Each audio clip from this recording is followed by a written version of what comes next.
Excelentísimo señor presidente. Your Excellency, Mr. President, Excellencies, ladies and gentlemen, friends all. It is a pleasure for me to be here with you in the historical Havana. I congratulate Cuba for its successful chairmanship of the G77, and I thank the warm welcome and hospitality they have provided. Excellencies, almost 50 years ago, a group of nations signed the foundational document of the G77, the joint declaration of the 77 developing countries. The founders declared united in their decision to remedy, and I quote, centuries of injustice and abandonment. In today's world, this function continues to be as important as it was then.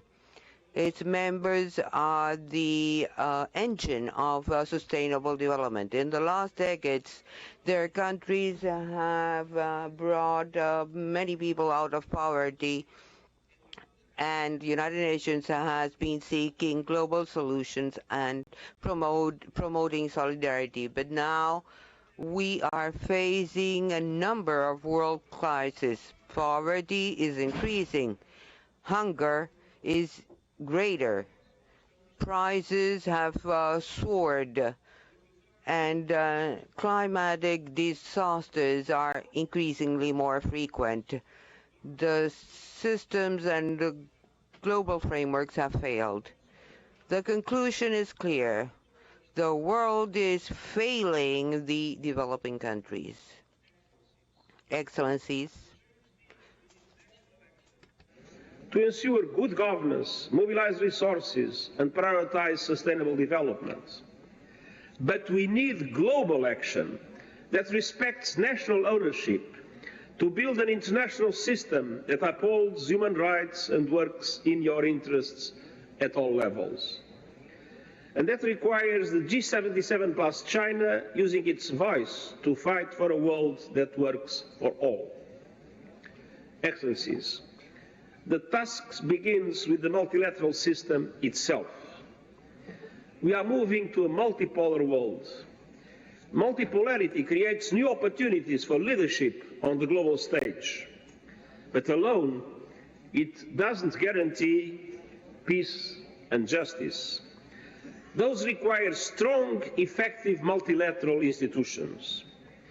But many of today's institutions, particularly the United Nations Security Council and the Bretton Woods institutions, reflect a bygone era. One when many developing countries were shackled by colonial rule and had no say on their own affairs or on global affairs. I have proposed measures to make the global financial architecture more representative and responsive to the needs of developing countries. And the SDG Summit next week and the Summit of the Future next year are real chances to make headway. I thank you for your strong support for those proposals and count on your continued leadership and backing. Excellencies, turning to your theme for today's meeting, science, technology and innovation can forge solidarity, solve common problems, and help to make the Sustainable Development Goals a reality. Yet today they frequently inflame inequalities and entrench divisions. Richer countries awarded COVID vaccines while the pandemic ran rampant in the global south. E quero aprovechar este momento para felicitar. And I would like to take this opportunity to congratulate Cuba for the successful development in the vaccines. Vaccines have been used not only in the people of Cuba, but also Cuba have been generous enough to use these vaccines in other peoples which were victims of inequality to international access to the vaccines.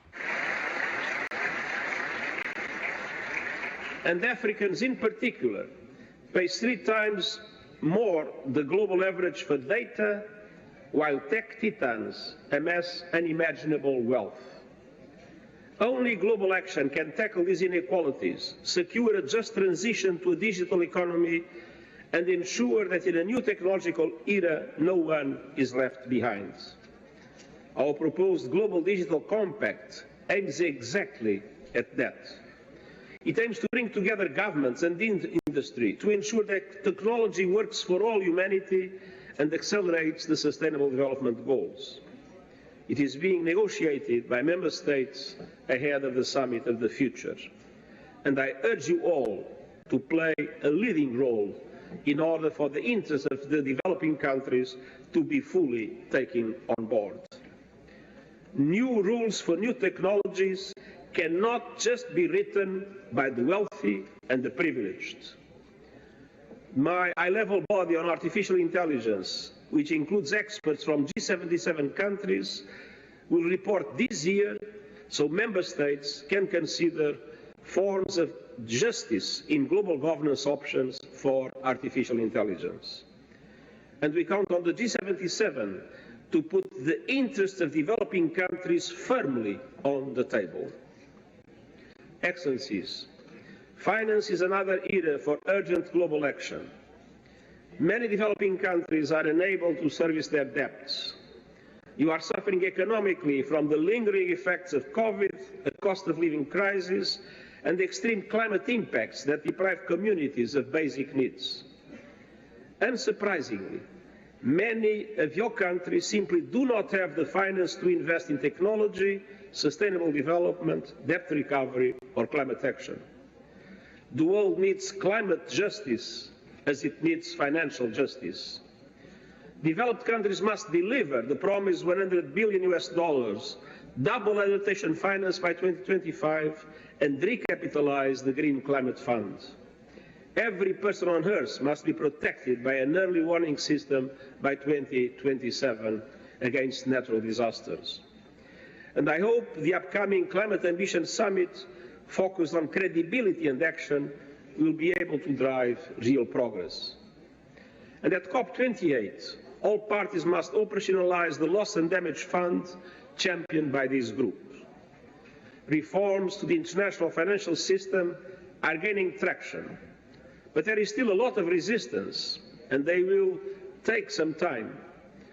But we need action now. We need action today. That is the reason I have proposed an SDG stimulus that would release at least $500 billion US per year in affordable long-term finance for sustainable development and climate action in developing countries. That includes increasing the capital base of the multilateral development banks, changing their business models to leverage far more private finance at reasonable cost to developing countries, increase contingency financing for countries in need, and creating an effective debt relief mechanism. Those efforts are making progress, but too slowly. They have been discussed by groups of member states, from Paris to Bridgetown, and most recently, Delhi. Last week, the G20 expressed support for the SDG stimulus, for strengthening the MDBs and increasing finance for development and climate action. But that's not enough.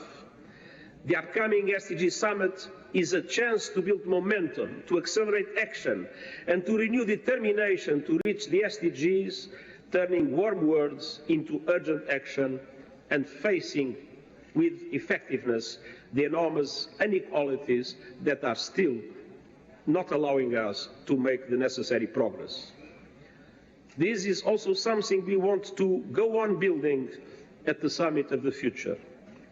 Excellencies, the SDG Summit next week and the Summit of the Future next year are real opportunities to reshape the international system and international institutions to make them reflect today's realities instead of the realities that existed after the Second World War, to create a fairer future for developing countries, and we all have a duty to seize them.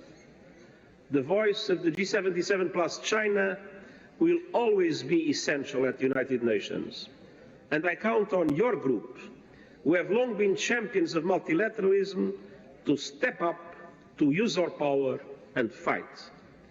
champion a system rooted in equality, champion a system ready to reverse the injustice and neglect of centuries, and champion a system that delivers for all humanity and not only for the privileged. Thank you very much.